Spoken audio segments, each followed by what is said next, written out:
లోనప్పర సూపర్గా జరిగిందా? మోసం జరిగింది ఫాదర్. ఏం చెప్తున్నా? అలా ఇవాళే జరగలేదు ఫాదర్. అది జరగకపోవడం పెద్ద విషయం కాదు ఫాదర్. మా నాన్న కూడా ఇలాగే అవస్థపడ్డారు. రాజు అవుదాం అనుకున్న ఆయన సైనికుడిగా మిగిలి చనిపోయారు. ఊహ తెలిసిన రోజు నుంచే ఇవన్నీ అలవాటైపోయాయి ఫాదర్. 10-15 సంవత్సరాల క్రితమే నేను ఇవన్నీ చూసేశాను ఫాదర్. మళ్ళీ ప్రారంభించినప్పుడు గెలవాలి అనే ఆలోచన వచ్చింది. అది కూడా ఇప్పుడు పోయింది ఫాదర్. రా కూర్చో. వద్దు. కూర్చోరా. ఎక్కడికి?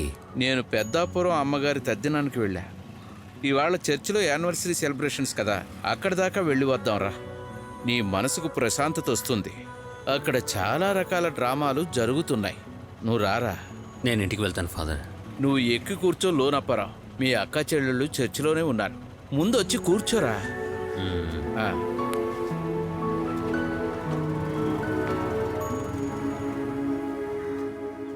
కలవారి కోడలు ఉయ్యాలో, కలికి కామాక్షి ఉయ్యాలో, కడుగుతోంది పప్పు ఉయ్యాలో, కడవాలో బోసి ఉయ్యాలో, అప్పుడే వచ్చను ఉయ్యాలో, ఆమె పెద్దన్న ఉయ్యాలో, కాళ్లకు నీళ్ళిచ్చి ఉయ్యాలో, కన్నీళ్ళు నింపే ఉయ్యాలో.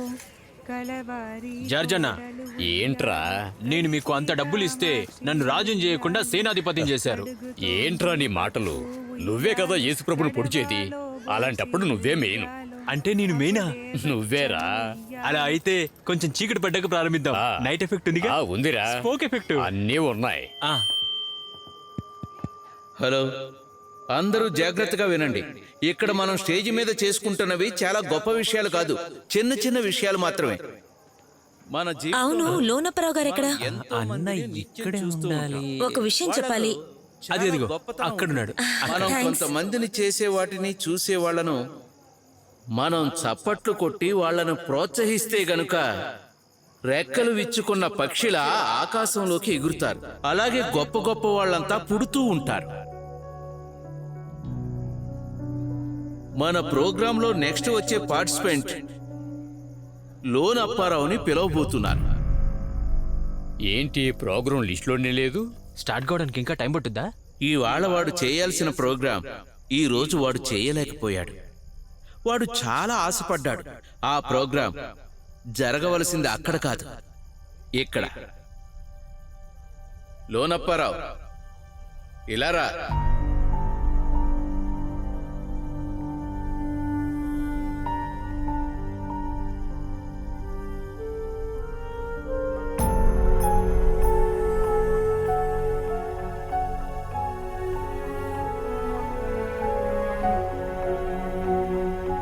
వీడిప్పుడు ఏం చేయడానికి స్టేజ్ మీదకి వెళ్తున్నాడు? మనల్ని అవమానించడానికేమో. అదేగా.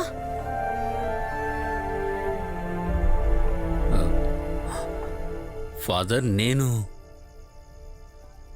నువ్వు రాజువో సేనాధిపతివో ఆ దేవుడే నిర్ణయిస్తాడు. వెళ్ళు.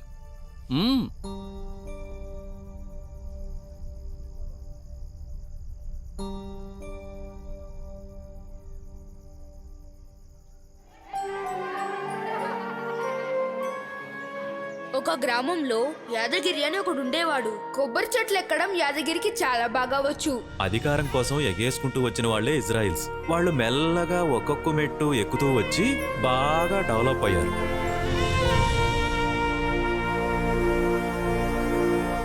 ఇంతమంది పెద్దలున్న ఈ సభలో మొదటిసారి నేను ఈ స్టేజ్ మీద ఉన్నాను. రెడీనా అన్న? దూరంగా ఉన్న ఒక కొండ పక్కన ఒక చిన్న గ్రామం ఉంది.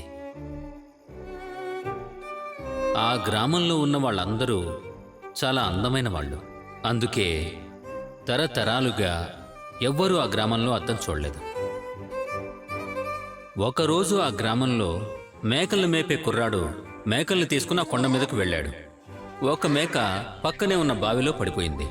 ఆ మేకను కాపాడడానికి ఆ బావిలోకి దూకిన ఆ కుర్రాడికి ఆ బావిలో ఏదో ఒక రేకు లాంటిది దొరికింది. దాన్ని వాడి ఇంటికి పక్కనే ఉన్న చెట్టు కింద ఎవరికీ కనబడకుండా దాచాడు. ఆ రోజు రాత్రి ఆ గ్రామంలో విపరీతమైన వాన కురిసింది. ఇతను లోనప్పరావు కదా? మరునాడు వాడు ఆ మేకల్ని మేపాక ఇంటికి వెళ్తుండగా ఏదో ఒకటి ఆ చెట్టు కింద ఉంది అని వాడు బాగా గుర్తించాడు. సూర్యుడి వెలుగుకి ఏదో ఒక జ్యోతి ప్రకాశవంతంగా అతని కళ్ళకు కనిపించింది. వాడు ఆ చెట్టు దగ్గరికి పరుగు పెట్టాడు. వాడు ఇంతవరకు చూడని ఆశ్చర్యకరమైన విషయాన్ని ఆ రోజు చూశాడు. ఆ చెట్టు కింద ఉన్నది ఒక అద్దం. ఆ అద్దంలో వాడి ముఖాన్ని చూసుకున్నప్పుడు ఒక అందగాన్ని చూశాడు. అది వాడు అలాగే చెట్టుకి చూపించాడు. అద్భుతం! ఆ అద్దంలో రంగురంగుల పువ్వులతో పూసిన చెట్టుని చూశాడు వాడు. అది చూడగానే వాడు నవ్వడం మొదలెట్టాడు. ఆ సంతోషంతో వాడు గ్రామం అంతా కేరింతలు కొడుతూ తిరుగుతున్నాడు. వాడి జీవితంలో ఇంతవరకు కన్న కలలన్నీ పొందిన అనుభూతిని వాడు ఆ అద్దం ద్వారా పొందాడు. ఆ గ్రామంలో ఉన్న ప్రతి ఒక్కరి చేతిలోకి ఆ అద్దం మారుతూనే తిరిగింది. అతని స్నేహితుడు, స్నేహితురాలు, సోదరుడు, సోదరి, భార్య, భర్త, అమ్మ, నాన్న, కొడుకు, కూతురు ఇలా అందరూ ఆ అద్దంలో తమ అందాన్ని చూసుకొని సంతోషించారు.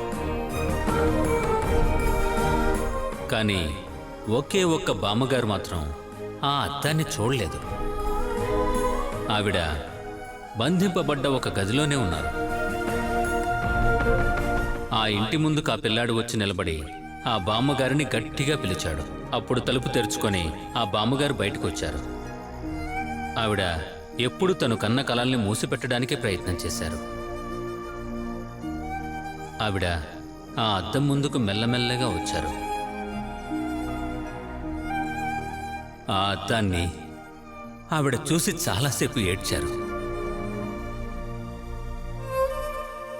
ఆ ఏడుపు అందమైన చిరునవ్వులా మారింది. ఆవిడకున్న ఆ తెల్ల వెంట్రుకలు నల్లగా మారాయి. ముడతలు పడ్డ ముఖం అందంగా మారింది. ఆ ముఖం ప్రకాశవంతంగా వెలిగింది. ఆ అద్దంలో ముఖం చూసుకున్న అందరూ ప్రకాశంగా వెలిగారు. ఒకప్పుడు మన జీవితంలో మనం వద్దు అనుకుని విసిరేసిన అద్దం ముక్కలని తిరిగి వెతికి కనిపెట్టండి. మీరెప్పుడూ కూడా ఆ అద్దంలో కనపడాలి మీలాగా. అప్పుడే అందమైన ఒక లోకాన్ని సృష్టించగలం.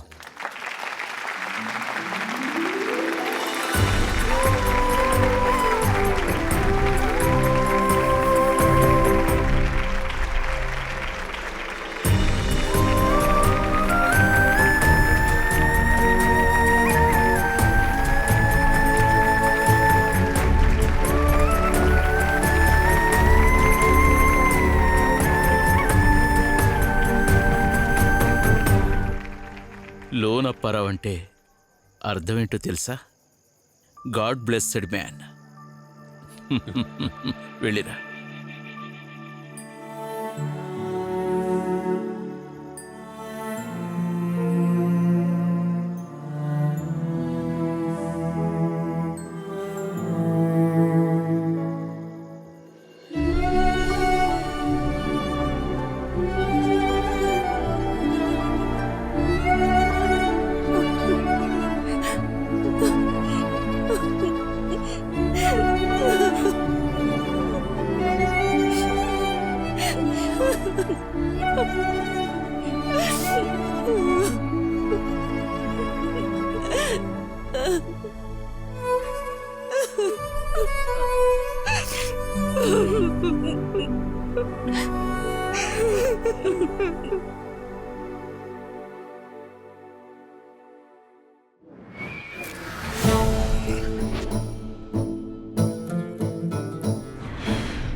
ఈరోజు మార్చి 20 world oral story telling day.